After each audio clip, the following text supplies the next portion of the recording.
नमस्कार।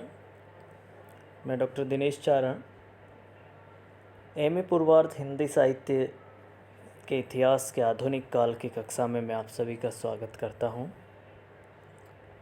आज हम आधुनिक काल में भारतेंदु युग को पढ़ेंगे। भारतेंदु युग सन 1857 से लेकर 1900 ईस्वी तक का काल है। इस काल को हम पुनर्जागरण काल भी कहते हैं। आधुनिक काल के प्रथम चरण को भारतेंदु काल कहना इसलिए उपयुक्त है क्योंकि यह नामकरण भारतेंदु बाबू हरिश्चंद्र के महिमा मंडित व्यक्तित्व को ध्यान में रखकर किया गया। भारतेंदु जी का रचना काल सन 1850 ईस्वी से 1885 ईस्वी तक रहा। भारतेंदु जी सही अर्थों में हिंदी गद्य के जनक कहे जा सकते हैं। उनकी भाषा में न तो मुंशी सदाशिवलाल की भाषा का पंडिताऊपन है, न लल्लू लाल का ब्रज भाषापन और न सदल मिश्र का पूर्वीपन। राजा शिव प्रसाद का उर्दूपन शब्दों तक ही सीमित न था, वाक्य विन्यास में भी व्याप्त था, तो दूसरी ओर राजा लक्ष्मण सिंह की भाषा विशुद्ध एवं मधुर होते हुए भी आगरा की बोली का पुट लिए हुई थी। भारतेंदु जी ने भाषा संस्कार करते हुए इन सभी दोषों से यथासंभव अपनी भाषा को मुक्त रखा। उन्होंने न केवल गद्य की भाषा का संस्कार किया अपितु पद्य की ब्रज भाषा को भी सुसंस्कृत किया। भारतेंदु का सबसे बड़ा योगदान यह है कि उन्होंने हिंदी साहित्य को नवीन मार्ग दिखलाया। देश हित एवं समाज हित की भावना का समावेश सर्वप्रथम भारतेंदु जी की साहित्यिक रचनाओं में हुआ है। बंगाल में लिखे गए नाटकों एवं उपन्यासों में इसका सूत्रपात पहले ही बंगाली लेखक कर चुके थे।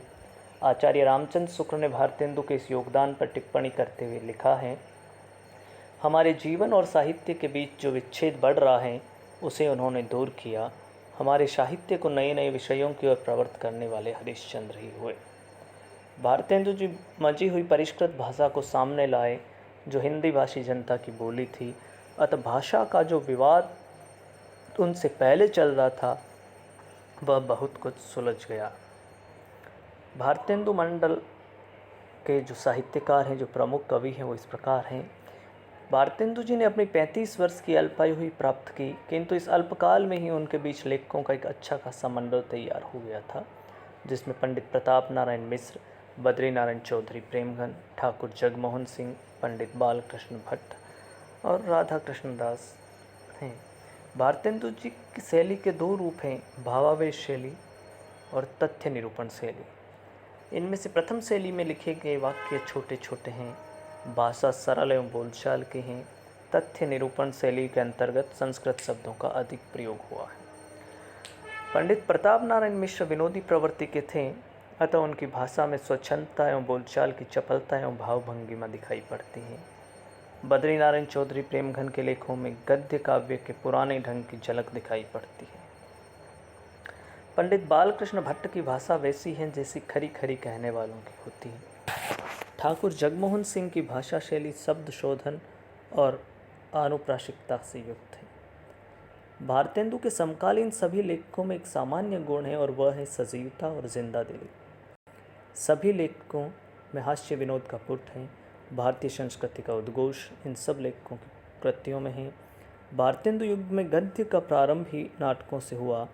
भारतेंदु जी ने बंगला के नाटक विद्या सुंदर का हिंदी में अनुवाद किया। नाटकों को रंगमंच पर प्रस्तुत करने का उद्योग भी पहले भारतेंदु मंडल के लेखकों ने किया। यही नहीं, ये लोग स्वयं भी नाटकों में अभिनय करते थे। पंडित शीतला प्रसाद त्रिपाठी कृत जानकी मंगल नाटक में भारतेंदु जी ने स्वयं अभिनय किया था और इसे देखने स्वयं काशी नरेश महाराज ईश्वरी नारायण सिंह पधारे थे। पंडित प्रताप नारायण मिश्र ने एक नाटक में अभिनय करने के लिए मूंछ मुड़वा लेने की आज्ञा अपने पिता से मांगी थी। इस काल में अनेक अच्छे निबंधकार भी हुए जिन्होंने विविध विषयों पर निबंध लिखे। राजनीति, समाज, देश, ऋतु, पर्व, त्यौहार, जीवन चरित्र तथा अन्य अनेक विषयों पर इस काल में निबंध लिखे गए। बंग भाषा के अनुकरण पर हिंदी में उपन्यासों की ओर झुकाव बढ़ रहा था। हिंदी का पहला उपन्यास लाला श्रीनिवास दास द्वारा लिखा गया, जिसका नाम है परीक्षा गुरु। इसके उपरांत राधा कृष्ण दास ने निस्साय हिंदू और पंडित बालकृष्ण भट्ट ने नूतन ब्रह्मचारी तथा 100 सुजान नामक उपन्यासों की रचना की। इस काल के उपन्यासों के अनुवाद की परंपरा भी चल रही थी। पंडित प्रताप नारायण मिश्र और ठाकुर जगमोहन सिंह ने बांग्ला उपन्यासों के अनुवाद हिंदी में किए। यद्यपि इन अनुदित उपन्यासों की भाषा मंजी हुई नहीं थी, तथापि हिंदी पाठकों को नए ढंग से सामाजिक एवं ऐतिहासिक उपन्यासों का परिचय प्राप्त हो रहा था। 19वीं सदी के उत्तरार्ध की पत्र पत्रिकाएं, भारतेंदु काल के अधिकांश लेखक यशस्वी पत्रकार भी थे। इस काल की कुछ प्रमुख पत्र पत्रिकाएं एवं उनके संपादकों के नाम इस प्रकार हैं। सदादर्श, इसके संपादक थे लाला श्रीनिवास दास।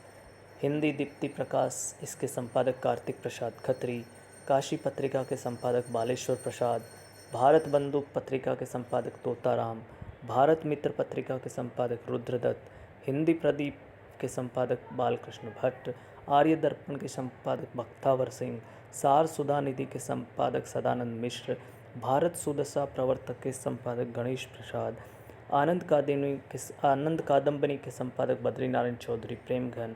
ब्राह्मण के संपादक पंडित प्रताप नारायण मिश्र। सदाचार मार्तंड के संपादक लालचंद शास्त्री। भारत जीवन के संपादक रामकृष्ण वर्मा और भारतेंदु नामक पत्रिका के संपादक राधाचरण गोस्वामी थे। इनमें से कुछ पत्र पत्रिकाएं थोड़े दिनों बाद ही बंद हो गई और कुछ पत्र पत्रिकाएं आगे तक भी चली थी। उनमें हिंदी प्रदीप, ब्राह्मण, आर्य दर्पण, भारत मित्र और आनंद कादम्बिनी प्रमुख हैं। कलकत्ता से भारत मित्र का प्रकाशन छोटूलाल मिश्र के संपादकत्व में तथा लाहौर से मित्र विलास नामक पत्र पंडित गोपीनाथ के संपादकत्व में निकला। इसी समय ज्ञान प्रदायिनी और हिंदू बांधव पत्रिकाएं निकलती थी, जिसमें हिंदू उर्दू दोनों भाषाओं के लेख आदि होते थे। कवि वचन सुधा नामक पत्रिका भारतेंदु जी ने सन 1868 ईस्वी में निकालनी प्रारंभ की।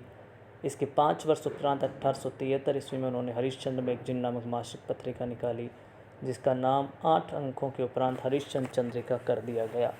आचार्य शुक्ल का मत है कि हिंदी गद्य का ठीक परिष्कृत रूप पहले हरिश्चंद्र चंद्रिका में ही प्रकट हुआ। इस पत्रिका में भारतेंदु जी स्वयं भी लिखते थे तथा और भी बहुत सारे लेखकों की रचनाएं इसमें छपती थी। इस समय के हिंदी लेखकों ने मिशनरी भावना से काम किया तथा बंगला, मराठी, अंग्रेजी से अनुवाद की जो परंपरा बड़े जोर शोर से 25-30 वर्षों से चली आ रही थी, वह इस काल में थम गई। सन 1874 में भारतेंदु जी ने नारी शिक्षा के लिए बाल बोधिनी पत्रिका निकाली। इस प्रकार कुल मिलाकर उन्होंने 3 पत्रिकाएं निकाली। भारतेंदु का जन्म 1850 ईस्वी में तथा मृत्यु 35 वर्ष की अल्पायु में सन 1885 ईस्वी में हो गई। इस अल्पकाल में ही उन्होंने बहुत सारी रचनाएं लिखी, जो इस प्रकार हैं। उनके जो मौलिक नाटक हैं वो हैं वेदी की हिंसा, हिंसा न भवती, चंद्रावली नाटिका, भारत दुर्दशा, अंधेर नगरी, सती प्रताप जो कि अधूरा रह गया था, नील देवी, प्रेम जोगिनी और विषय विष्णोत्थम। अनुदित नाटक हैं उनके विद्या सुंदर, पाखंड विडंबन, धनंजय विजय, कर्पूर मंजरी, मुद्रा राक्षस, सत्य हरिश्चंद्र, भारत जननी, दुर्लभ बंधु और रत्नावल। उनकी जो काव्य कृतियाँ हैं वो इस प्रकार हैं: प्रेमाशु वर्णन, प्रेम माधुरी, प्रेम तरंग, उत्तरार्ध, भक्तमाल, प्रेम प्रलाप, गीत गोविंदानंद, सत्सई सिंगार, होली, मधुमुकुल, राग संग्रह, वर्षा विनोद, विनय प्रेम पचासा, फूलों का गुच्छा, प्रेम फुलवारी, कृष्ण चरित, तन्मय लीला, दान लीला, प्रबोधिनी, प्रात शमीरन, बकरी विलाप, रामलीला। और उपन्यास से उनके हमीरहट, रामलीला, सुलोचना, सीलवती और सावित्री चरित्र। निबंध है उनके द्वारा लिखे गए सभी जाति गोपाल की, मित्रता, सूर्योदय, कुछ आप बीती कुछ जग बीती, जयदेव, बंग भाषा की कविता। इतिहास ग्रंथ है उनके कश्मीर कुसुम और बादशाह दर्पण। भारतेंदु के पिता गोपाल चंद्र भी अच्छे कवि थे और गिरधर दास नाम से कविता करते थे। भारतेंदु युग के प्रमुख कवियों में भारतेंदु बाबू, हरिश्चंद्र, प्रेम के अतिरिक्त प्रताप नारायण मिश्र, बद्री नारायण चौधरी प्रेमघन, अंबिका दत्त व्यास, ठाकुर जगमोहन सिंह, राधा कृष्ण दत्त, राधाचरण गोस्वामी आदि हैं। उनकी कविता में भक्ति भावना, श्रृंगारिकता के साथ साथ स्त्री शिक्षा, समाज सुधार, राष्ट्रीयता, आदि का बेजोड़ संगम देखने को मिलता है। भारतेंदु युग के अन्य लेखकों ने भी अपने समाचार पत्रों, पत्रिकाओं एवं रचनाओं के माध्यम से समाज में व्याप्त कुरीतियाँ, मिथ्याचारों, अंधविश्वासों पर कुठाराघात किया है। आज की कक्षा में इतना ही। भारतेंदु युग की जो काव्य प्रवृत्तियाँ हैं वो हम अगली कक्षा में पढ़ेंगे। इसमें अगर कुछ समझ नहीं आया तो आप पुनः मुझसे पूछ सकते हैं। धन्यवाद।